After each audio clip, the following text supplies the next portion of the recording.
को जन्म देती है। कुछ समय बाद जॉर्ज का सामना जिमी यंग से होता है और जॉर्ज बुरी तरह हार जाता है। ड्रेसिंग रूम में उसे भयानक हीट स्ट्रोक आता है। उसे लगता है कि वह मर रहा है। उसे एक आवाज सुनाई देती है। ये किसने कहा? किसी ने कुछ भी नहीं कहा जॉर्ज। कौन बोल रहा है? और अचानक जॉर्ज बेहोश हो जाता है। जब उसे होश आता है तो डॉग बताते हैं कि उन्हें लगा था कि वह मर चुका है। जॉर्ज कहता है, परमात्मा मेरे अंदर जिंदा है। जॉर्ज बॉक्सिंग हमेशा के लिए छोड़ देता है। वह भगवान की शरण लेता है और एक पादरी बन जाता है। डॉग इस बात से बुरी तरह टूट जाते हैं।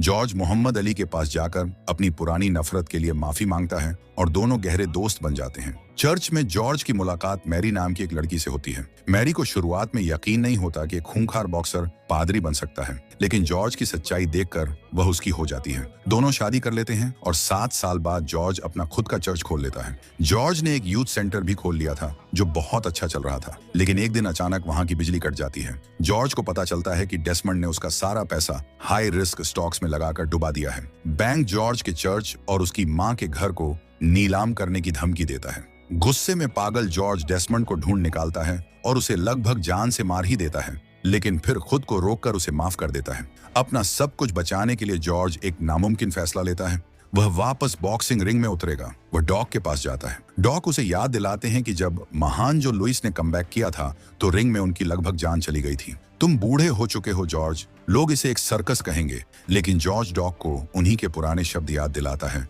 और डॉग उसे ट्रेन करने को राजी हो जाते हैं, बशर्ते जॉर्ज अपना वजन कम करे। कड़ी डाइट और ट्रेनिंग के बाद 42 साल का जॉर्ज रिंग में वापस लौटता है। जब वह अपना कोट उतारता है तो सब उसके बढ़े हुए वजन को देखकर उसे मिशेलिन मैन कहकर हंसते हैं। लेकिन जॉर्ज अब गुस्से में नहीं लड़ता। वह बेहद शांति से स्टीव जॉस्की को दूसरे ही राउंड में बुरी तरह हरा देता है। इसके बाद जॉर्ज